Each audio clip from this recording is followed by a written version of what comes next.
Aside from in-laws, can you name anything more terrifying than somebody trying to kill you in your sleep? I mean, we all got to sleep, don't we? That is exactly the problem that Nancy Thompson and her friends find themselves in the 1984 classic, directed by Mr. Wes Craven, A Nightmare on Elm Street. So we're all here. Let's talk about it.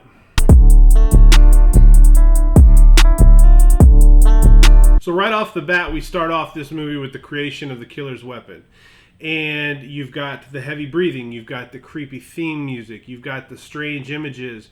We are right in the middle of one of Tina's nightmares, and that's how we kick this movie off. Sets the tone, lets us know we're in for a different sort of horror film. Now, in meeting the meat of the cast, so to speak, we get that Elm Street nursery rhyme. You know, the 1, 2, Freddy's coming for you, that little ditty that we used to sing in elementary school ourselves.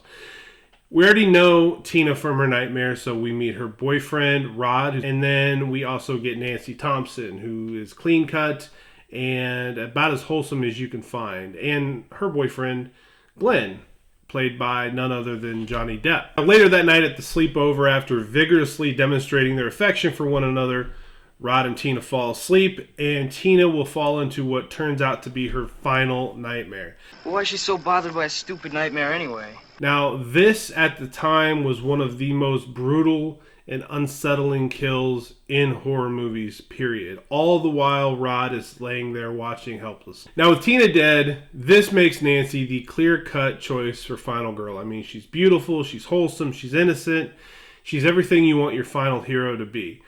On top of that, her dad is the top cop on the case, and he immediately sets out an all-points bulletin looking for Rod, blaming him for the death of Tina, which any logical human being would do, because who believes in dream demons? Nancy's mom, on the other hand, who has seemingly separated from the father, is a raging alcoholic who lives her life inside of the bottle of vodka. One of the things I really enjoyed about the onset of this movie was they don't spoon feed the legend of Freddy Krueger to you. There's a couple of different points in this movie where Nancy could sort of confide in her parents about what she believes to be going on.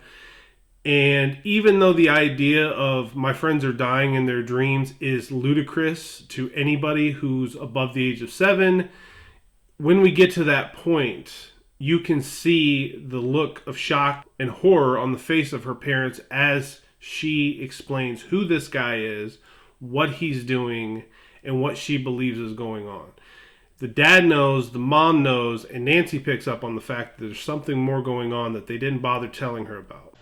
Fred Krueger can't come after you, Nancy. Crazy as she may be, Nancy's drunken mother decides to take her for a sleep study.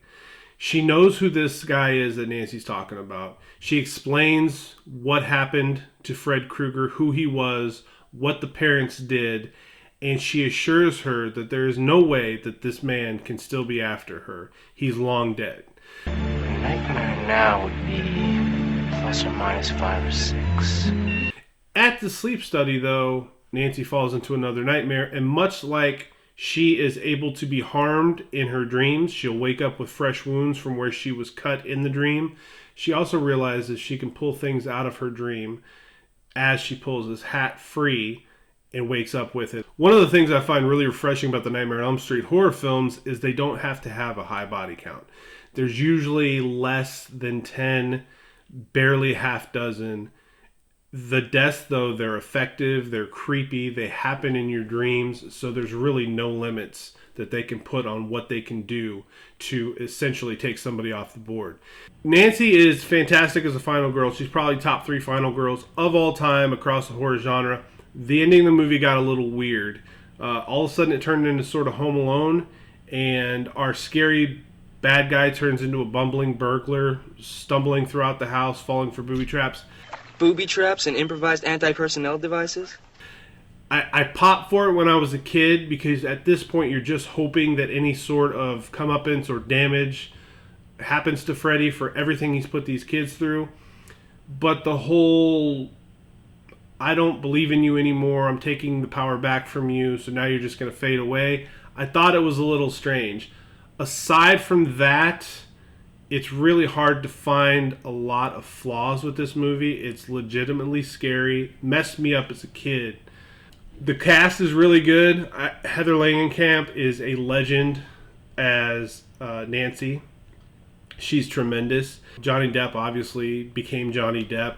And then John Saxon as Nancy's dad was just fantastic and spot on. It's great casting. I was really excited when he came back for a couple of sequels down the line that we'll talk about.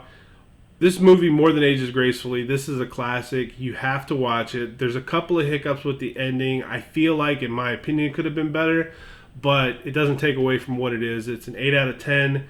It's a banger. If you haven't put this on every single Halloween, you're really not doing Halloween the way it was intended. Out the window! And that's going to do it for Nightmare on Elm Street, Part 1. This is Aging Gracefully, and I'm Matthew Essex. I'll see you on the other side.